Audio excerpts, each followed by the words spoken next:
What's going on, everybody? Ronald Poon, Realtor here. Today, I'm going to be going over the sale of buyer's property condition and the escape clause. These two paragraphs are added into the agreement of purchase and sale when there is a property that the buyer needs to sell before closing on the new property. Let's go.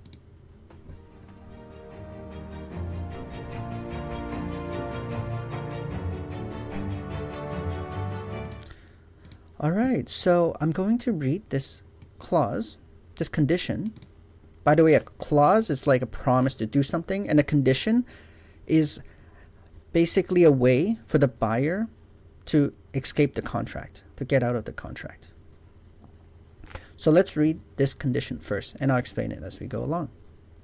This offer is conditional, so it's not a firm offer already, if you see this, upon the sale of the buyer's property, known as whatever address that the current buyer needs to sell.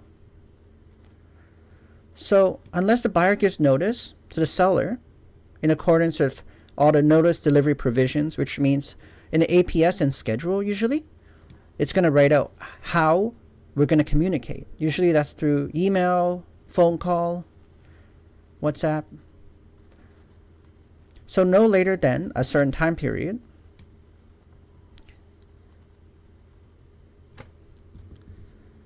that this condition has been fulfilled. So if the buyer does not give a 124 form, which is the fulfillment of conditions, then this offer will become null and void. So that means the buyer no longer have a contractual obligation to purchase the property. And then the deposit will be returned to the buyer in full without deduction. So what that means is, let's say we put in this date, right? If the buyer does not give any notice by whatever day you put, you don't have to say anything. The offer is just null and void, and you get your deposit back. So because this condition is only included for the benefit of the buyer, right? Because sellers don't like this. Usually this condition is like 2 months, around 2 months from the acceptance of the offer, the confirmation of acceptance. The seller actually has to mark the property sold conditional for like 2 whole months, and they're at the mercy of the buyer who has this condition, because they pretty much in 2 months or any time they can just say, okay, I'm not going to buy the property. Then, they wasted time. And if they're motivated to sell quickly, it's very unattractive.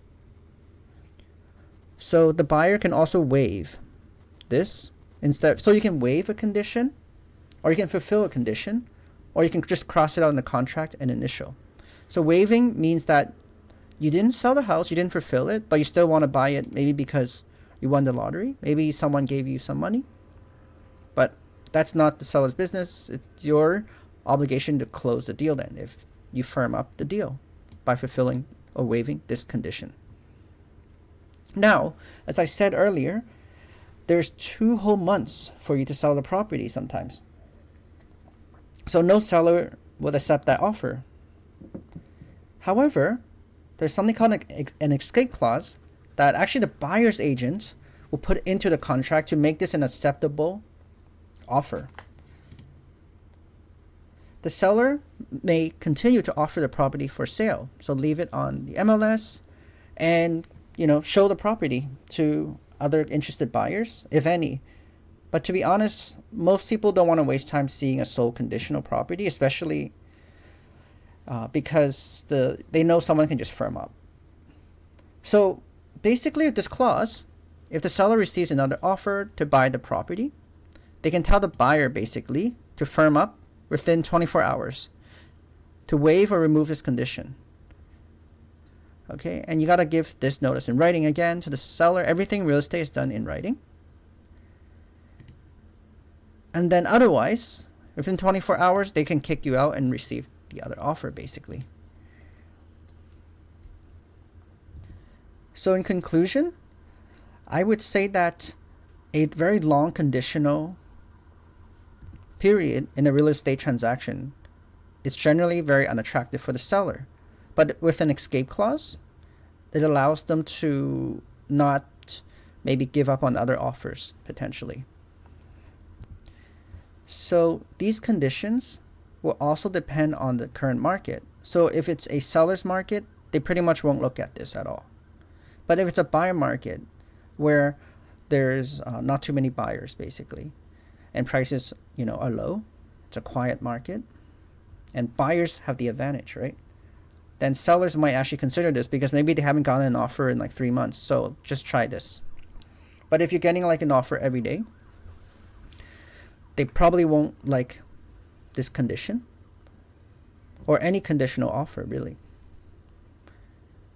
So you as a buyer, let's say you are the person that wants to buy a house and you need to sell your house first. Putting in these conditions is the safest for you. But you can also take a risk. And not that I suggest it, but everything is the client's decision. So if you don't put in this condition, you can put a closing date to buy the new house in like 120 days. And then that way you have like 90 days to find a buyer to close around the same time or just before the closing date of the new property you want to buy. But that is a little stressful. Another final option, which I suggest the most because I like safety, just sell your house first and tell every buyer that you want around 90 or 120 day closing. I keep having those magic numbers because that's the mortgage rate hold period, the maximum amount of time you get a rate hold. So you make someone who needs a mortgage close in 121 days, the maximum rate hold is 120 days, right?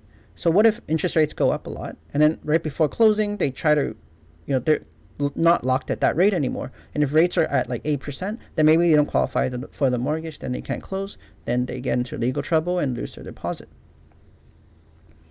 So what I would do is just sell my house first and then let them firm up and make sure it has a pretty big deposit so they can't walk away or they're more unlikely to walk away. After that, you can comfortably shop for houses. But one potential con of this strategy is that if you have to move out in like, let's say 90 days, right? But you still haven't found a house, worst case scenario, you move everything to a storage space and live somewhere short term like Airbnb. Of course, it's a hassle, but it's way better than being in legal trouble. And while you're living at the Airbnb, you're going to have a bunch of cash already because your house has closed. And you can put in very strong offer. You can put in, with no condition of sale of your property because it's sold already, right?